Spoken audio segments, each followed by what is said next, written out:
Hello! Welcome to the third installment of my breast reduction video. I'm doing this part in 3 parts, so bear with me. Part 1 is solely, I just want to explain why this part of the video never actually existed. In my original posting of the videos that I've cut down and you can see in the playlist, this part of the video never happened. I never got to filming or posting, like, I didn't even get to filming it, but the explanation of recovery and how recovery went. The reason for this is because I was in the middle of a move and also a really bad breakup, and I had to call the cops on this guy at one point. So all of that just kind of overshadowed anything I did for myself. Which I can tell that whole story at some point if you want. It's kind of funny now, but at the time I was very irritated. It was a really bad breakup. I was proposed to post-breakup too. It was just a lot of weird things. So all of that happened, and I just didn't have the time or the energy to also film and edit and post videos. So that's why this has taken me 3 years to talk about. So the initial recovery was a lot of sleeping. I basically spent 2 weeks just sitting on my recliner and hanging out, playing Switch games and sleeping, and yeah, basically 2 weeks of sleeping.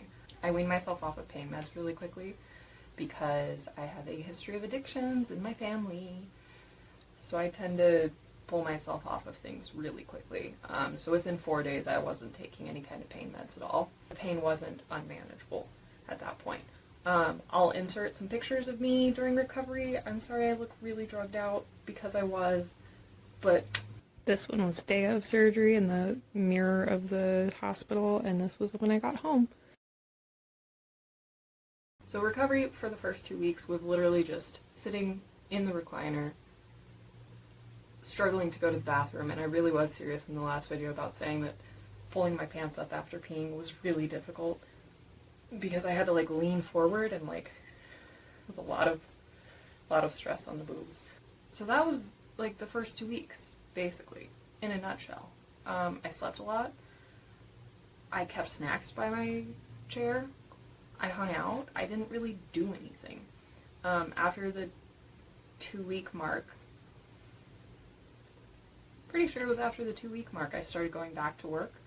And work, and I had discussed that I would be unable to do a lot of the lifting I was doing prior to the surgery, and a bunch of other stuff, and so they basically just put me on the register and had me do like really mellow things. There was one shift where I was walking through the frame shop, and one of the guys I worked with was like, "You look like you're in pain," and I was like, "Yeah, I am," and I don't think he knew how to respond to that. But I hurt a lot. I mean, I basically had an amputation of my boobs, and there was still boob tissue, and so, like, it still moved. Like, I don't have no boobs. I just have, I mean, I've called them small boobs this whole time, but I've been told by multiple people they're not small. So, they're, like, like 2 months in, I was still a little tender. I know we're 3 minutes in, but I took a break to pick up a prescription and play Pokemon and take a nap. So it's no longer daylight out. Whoops, my bad. So after the breast reduction, I decided I would try an experiment, a little social experiment. Would it be a social experiment? I wanted to try something. A lot of bra places I had been to, I had been professionally measured since the time I was really like 12 on, and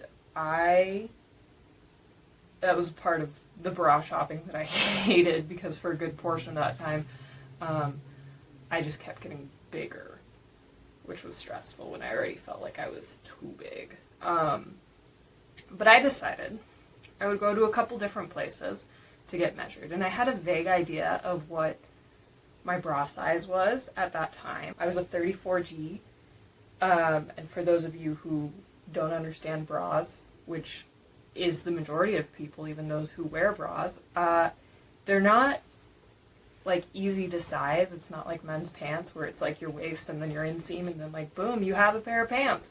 Because the 34 really doesn't line up with anything as far as I can tell. I could be wrong, but it doesn't seem like it does. But I was a 34G beforehand.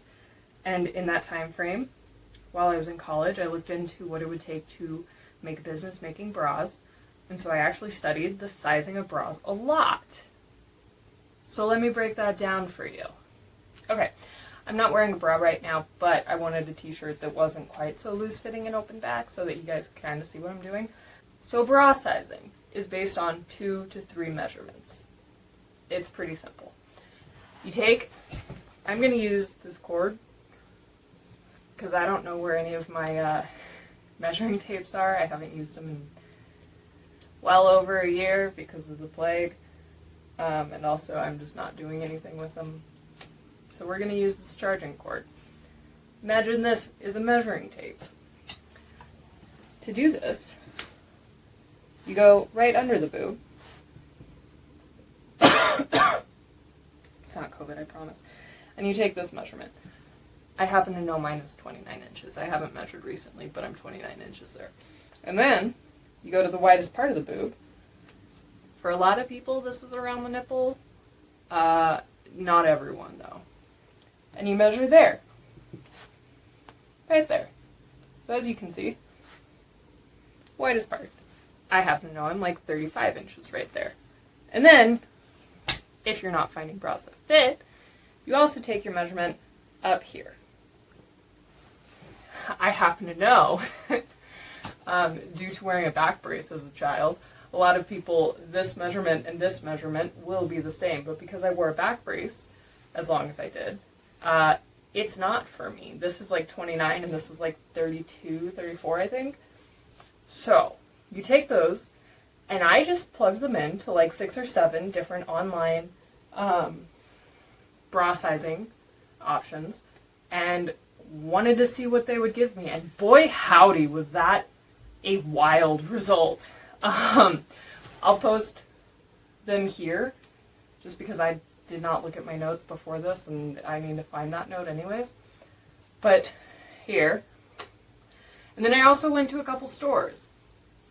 And in going to a couple stores, I made some weird discoveries. One, a lot of people who do bras don't have a clue what they're talking about. I went to a Nordstrom's, which is where I used to get sized all the time as a child, and she was like, I didn't even wear bras with wire until I got this job, and that was a red flag to me. That was a big red flag to me, because I was like, hey, you don't know anything about sizing then.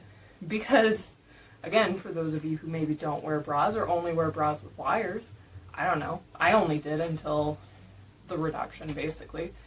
A lot of bralettes and like sports bras go off of like a small, medium, large kind of sizing, whereas like bras go off of like A, B, C, D, E, F, G, and beyond, and double A's and triple A's, and like quadruple D's, and then also like your band size, which mine was a 34.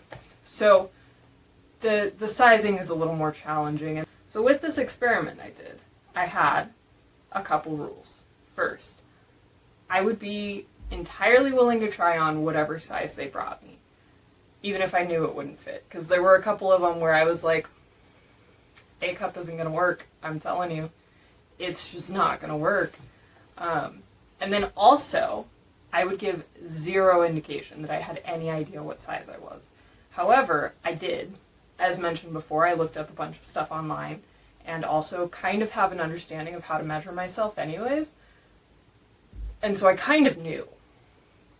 And this was far enough along on the surgery recovery that I wasn't dealing with any like fluid leaking. I mentioned in the first video that like a lot of my incision points kind of just leaked a lot, which was not cute. That continued for like a couple weeks. And like right here, you can't see it in the shirt, but like right here on my boob, there's a little bit more scarring because some of the tissue, kind of gross, but it like didn't heal properly, and so I leaked more there for a little bit longer. But everything closed up fine. It's fine. Leaking is normal. It was like if it was like bleeding and pussing weird colors, that it would be a concern. But anyways, I digress.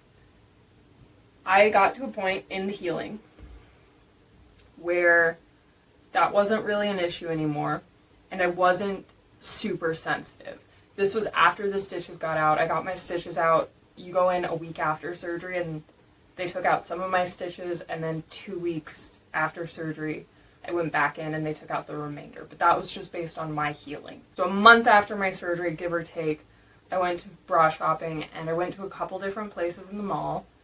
And honestly, I was not anticipating this. The place I got the best help was from a Victoria's Secret employee who helped size me. And I would go in and I'd be like, I just got a breast reduction. I have no clue what size I am. Can you measure me? And I got a variety of options. The girl at the Nordstrom's gave me like a 32A, which is absolutely not the right size. I figured band size would probably stay the same just because like that hadn't changed at all. It was just the cup size being adjusted. And so I was kind of anticipating around 34G, and that's what the majority of reputable websites were giving me. A couple of websites gave me like B's and double A's, and so I don't know what their measurement system was on. Talked to a couple people, and the Victoria's Secret was the most help, and she was like, oh, you'd be a 34 double D. And I was like, would I? And this was the only time I questioned any of the people doing the measurements, because everyone I was like, okay, I'll try it, but she had been really like helpful and was like, how long are you past recovery? Are you still feeling tenderness? Is this or this or this or this? And so she clearly knew what she was talking about. And then she explained that Victoria's Secret sizes cups up like 2 cup sizes. And so in other brands I would be a 34C, but in Victoria's Secret I'm like a 34 double D. And I ended up buying like 3 or 4 bras that day because she was so helpful. Up until that point, I had basically been wearing bralettes and the surgical bra that I had been given. And the first bra that I did wear consistently actually was one of their t-shirt bras that didn't have any wiring. It just was like foam molded to boobs. And so it wasn't like wiring still kind of stressed me out at this point because I had incisions along the entire part that wires would go. And I didn't want to open that up. When you do your reduction, as you may have seen in the picture I showed you earlier, your boobs all are like this. And so it's like this. It's kind of like side binding for anyone who is familiar with that technique where you just up and back. So it looks like you have no boobs, and then slowly as you recover, your boobs go more to the front. So that's a weird experience. Part of why I looked as flat as I did initially was because of that. My boobs, I'm told, still are kind of like a little bit further, but I don't know. I don't know. I think they're great. So some questions I get regularly. Do you regret it at all? No, absolutely not. I kind of wish I had done it sooner, actually. Are you transgender? So a lot of the dysphoria I was feeling was not related to gender. It was actually just body dysphoria, which are 2 separate things.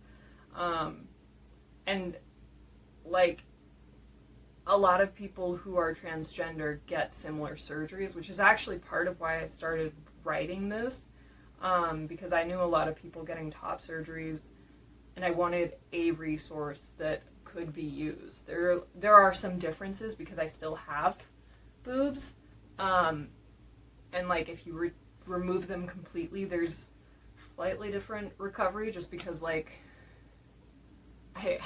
I still have things here to deal with. And also I didn't get the drain bags in my recovery. And so there are some slight differences, but it's very similar to top surgeries. I was feeling a body dysphoria over a gender dysphoria. Do you ever get comments about it? When I first got it done, the guy I was dating at the time, who is garbage, told me I could have gotten them bigger, which I just laughed and was like, nah, this is a good size, I like it. And looking back, that's a garbage thing to say to someone. Don't. I've also had people assume that I was like transitioned just based on the scarring, which, I mean, I don't care. It usually does bring up a good conversation point and lets me know what this person's opinions are on this kind of thing. Do you still see scarring? Yeah, I do. I'm just gonna show you. So like, you can see there are white lines.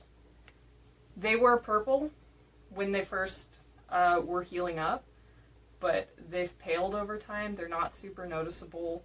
You can see them through like some swimsuits and a couple shirts I own, but like, it's not super noticeable, and you don't, like, most people will never notice it, ever. Also, it's under my clothes, and so, like, if I don't tell you, you have no clue. No clue whatsoever. Can you work out now? Yes, and I do a lot. And actually, if you watch earlier videos, look at my bicep, and then look at my bicep here. Like, do you see that growth? It's amazing. And I also mentioned just now that I have meteor thighs. That's also from working out. I want to work on my posterior deltoids some more, but that's another video. Will you be able to breastfeed? I actually don't know about that. It's unlikely, just based on how healing went, which is not to say it went poorly at all. It went really, really well, in fact.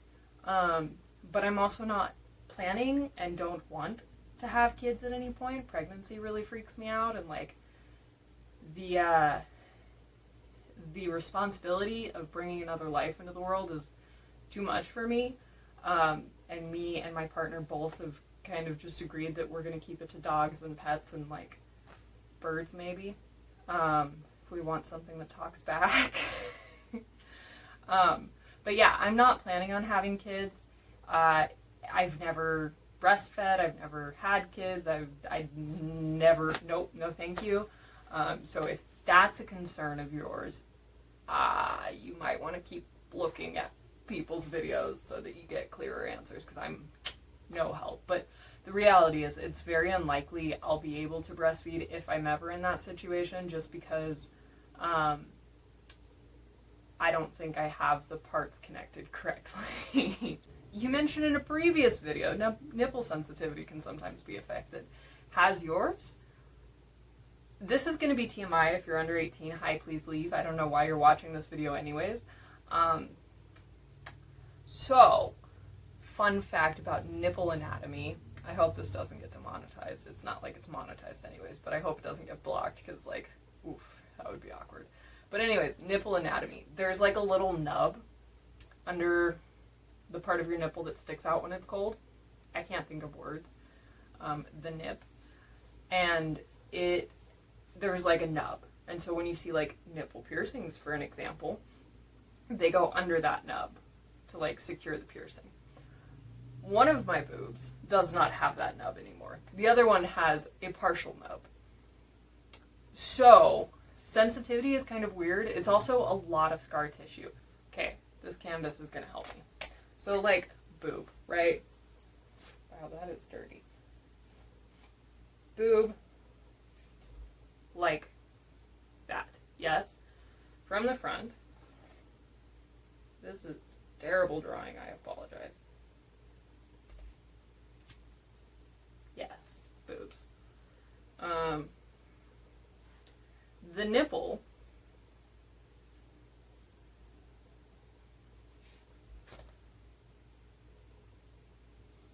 right? We're following so far? Okay.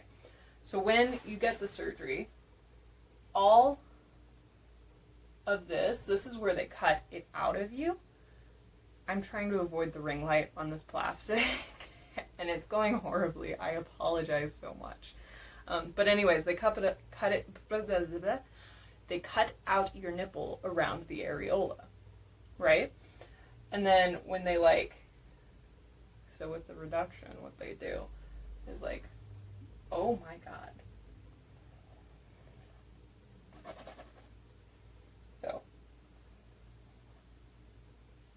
bigger boob. They cut a keyhole along here and remove your nipple. I hope this makes sense. I really hope this makes sense. Then they sew your boob back together, like so.